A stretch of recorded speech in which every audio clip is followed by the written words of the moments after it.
All right, let's dive into one of Edgar Allan Poe's most chilling and powerful stories, The Masque of the Red Death. It's an incredible tale about wealth, denial, and the simple, terrifying fact that you just can't escape your own fate. So let's get into it.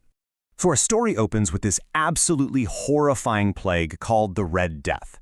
Now, this isn't just a disease. Poe describes it as this unstoppable force of nature.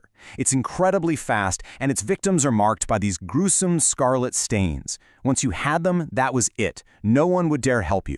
It's this specter of death that's just hanging over everything. Okay, so you have this nightmare of a plague just wiping out the countryside.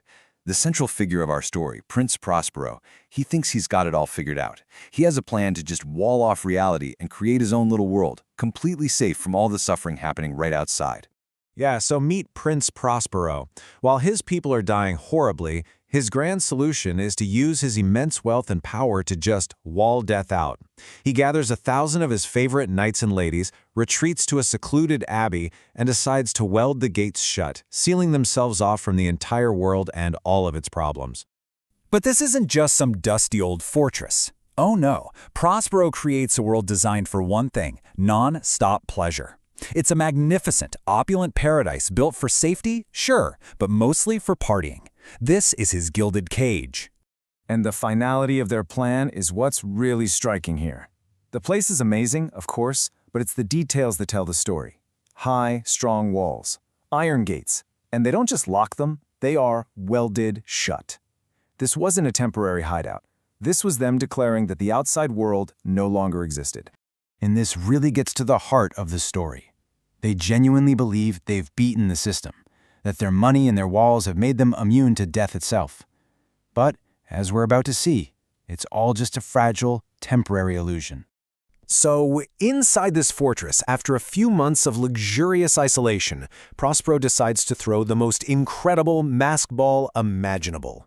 And the setting for this party is just as symbolic as it is bizarre, taking place across a suite of 7 very unique, very colorful rooms. The party flows through these 7 rooms, which are arranged from east to west, kind of like the sun's journey from sunrise to sunset. Each room is drenched in a single color. You start in the blue room, which symbolizes birth, and you move through the different stages of life: purple, green, orange, white, all the way to the violet room, which represents the twilight years. But then, there's the 7th room. This final room is completely different. It's draped in black velvet, but the light filtering through its windows is a deep blood red.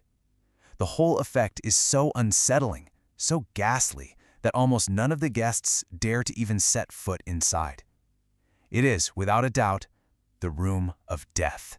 And as if that wasn't creepy enough, in that black room stands a giant ebony clock. Every single hour, its deep, heavy chimes ring out. And every time they do, the music stops, the dancing halts, and this nervous dread just falls over the entire party. It's this unavoidable reminder of the one thing they're all desperately trying to forget: time is running out. The party rages on, this frantic, almost desperate dance against the clock. But as the night gets deeper, the inevitable finally finds its way inside their safe little haven. And then, the clock begins to strike midnight. 12 solemn chimes echo through the rooms, and on that final stroke, the partygoers suddenly notice someone they have never seen before. A new masked figure has appeared out of nowhere, and its presence doesn't inspire curiosity or amusement. It inspires confusion, disgust, and a deep, chilling terror. This is no ordinary partygoer. The figure is tall, skeletal, and wrapped in funeral shrouds. Its mask looks exactly like the face of a corpse. But the most terrifying detail? Its clothes are splattered in blood, and its face is sprinkled with the scarlet horror of the Red Death itself. When Prince Prospero sees this horrifying mockery of the very plague he ran from, he absolutely loses it. He screams for the guests to be seized and unmasked, but not a single person dares to move. So consumed by his own fury, Prospero decides he's going to confront this specter himself. And so it begins, the final, deadly confrontation. That beautiful illusion of safety is about to be completely and utterly shattered.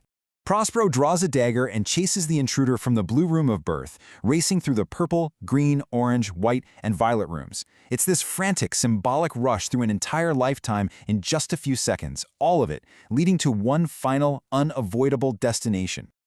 The chase ends, of course, in the 7th room, the room of death. As Prospero finally confronts the figure, he lets out a sharp cry and falls dead onto the black carpet. His time has officially run out. Seeing their prince fall, the other partygoers are filled with a desperate rage. They finally rush the figure in the black room. They grab the mask. They tear at the shroud, only to find absolutely nothing. There is no body underneath the costume. And in that horrifying moment, the truth is revealed. The uninvited guest was never a person in a costume. It was the plague itself. The Red Death had gained entry to their impenetrable fortress.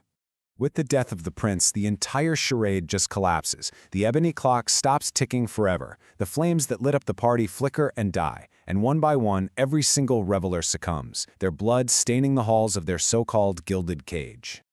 In the end, Poe's story is just timeless. Prospero's whole fortress was built on this delusion that if you have enough wealth and power, you can stop nature. He walled out the world, but he couldn't wall out mortality. And that really leaves us with a haunting question, doesn't it?